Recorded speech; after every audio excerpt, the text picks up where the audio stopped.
सीटों पर किसी छात्र ने आवेदन नहीं किया, जबकि वर्ष 2015 में खाली सीटों की संख्या 8,45,000 थी। देश में इंजीनियर्स की गिरती डिमांड की वजह से वर्ष 2017 और 18 में 96,000 सीटों को खत्म कर दिया गया है। देश के 275 इंजीनियरिंग कॉलेजों ने इस साल all India council for technical education में अपने कोर्सेज बंद करने के लिए आवेदन दिया है। ये अपने आप में एक बहुत बड़ा बदलाव है। इस साल इंजीनियरिंग की सबसे ज्यादा सीटें तमिलनाडु में खाली रहीं, जहां 1,55,000 सीटों पर कोई आवेदन नहीं आया। आंध्र प्रदेश में 99,286 सीटें और तेलंगाना में 88,454 सीटें खाली रहीं, जिसके अलावा महाराष्ट्र में 78,468 सीटें खाली रहीं।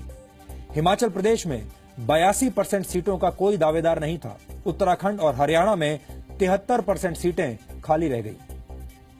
इसके अलावा उत्तर प्रदेश में करीब 76% और राजस्थान में 69% सीटें खाली हैं। इन आंकड़ों की सबसे बड़ी वजह यह है कि हमारे देश में बेरोजगार इंजीनियर्स की संख्या लगातार बढ़ रही है। देश के ज्यादातर युवा अब प्राइवेट कॉलेजों में इंजीनियरिंग की पढ़ाई को अपने भविष्य के लिए एक खतरा मानते हैं। हालांकि इस खबर के दूसरे पहलू को समझना भी आप सबके लिए जरूरी है। 2016 की नेशनल एम्प्लॉयमेबिलिटी रिपोर्ट के मुताबिक देश के 95% pass out engineers software development job के लिए योग्य नहीं है। यही हाल इंजीनियरिंग की बाकी स्ट्रीम्स का भी है। AICTE के मुताबिक वर्ष 2016 से 2017 के बीच 6,96,000 इंजीनियर्स का कैंपस प्लेसमेंट हुआ ही नहीं। इसका मतलब यह है कि भारत में हर साल बेरोजगार इंजीनियर्स की संख्या बढ़ती जा रही है। इन आंकड़ों को देखकर लगता है कि योग्यता की कमी भी इंजीनियर्स के लिए देश में नौकरी के अवसरों को कम कर रही है। कुल मिलाकर बात यह है कि भारत में इंजीनियर बनने का सपना अब धीरे धीरे आउटडेटेड हो रहा है। एक जमाने में माँ बाप ये कहते थे कि वो अपने बच्चों को इंजीनियर बनाना चाहते हैं, लेकिन भविष्य में ये स्थिति बदल जाएगी। अपने बच्चे को इंजीनियर बनाने का सपना अब काफी पुराना हो गया है, क्योंकि देश के युवा अब इंजीनियरिंग की पढ़ाई को एक जोखिम लेना समझते हैं, और इस जोखिम का नाम है बेरोजगारी। तो उस टाइम थोड़ा ये था भाई इंजीनियरिंग करके थोड़ी जॉब ज्यादा मिलेगी, अच्छी जॉब मिलेगी, लेकिन कहाँ जॉब, वही SSC के पीछे भाग रहे हैं। SSC के पीछे भाग रहे हैं, तो SSC के पीछे भागते भागते हमने M.Tech भी कर ली। M.Tech की, B.Tech की, उसके बाद कोई कंपनी में सिलेक्शन नहीं हुआ, नहीं आई वो कॉलेज में, तो मेरे को ये SSC, बैंकिंग, इनकी तरफ भागना पड़ा। अपने इंजीनियरिंग कॉलेज से अगर नौकरी मिल गई तो ये आपकी खुशकिस्मती है, वरना बेरोजगारी का दाग लंबे समय तक आपका पीछा करता है। नौकरी न दे पाने की वजह से अब इंजीनियरिंग कॉलेज में सीटें घट रही हैं। ये गुड़गांव के सोहना में एक इंजीनियरिंग कॉलेज है।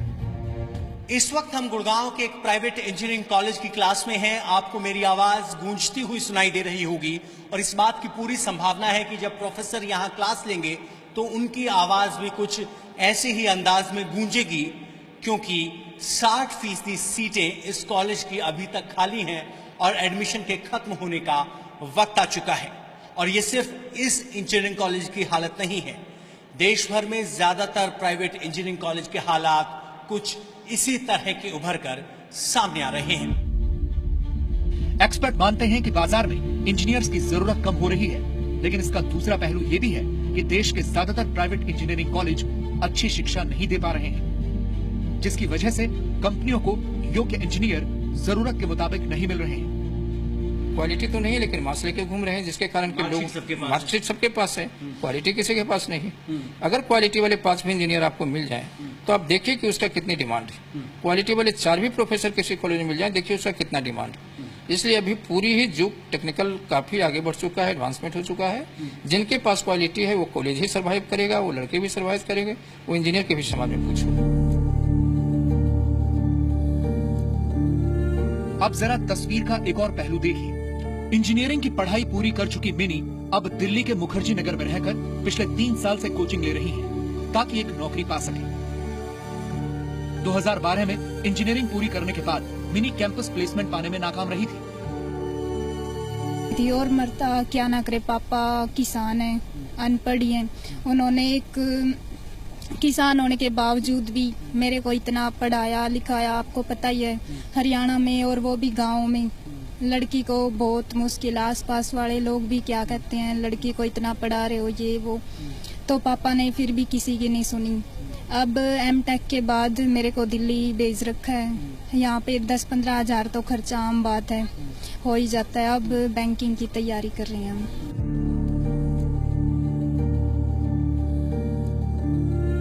मिनी हरियाणा के जींद के एक किसान परिवार से आती है। माँ बाप ने बेटी को समाज के खिलाफ जाकर इंजीनियर बनाने की ठानी।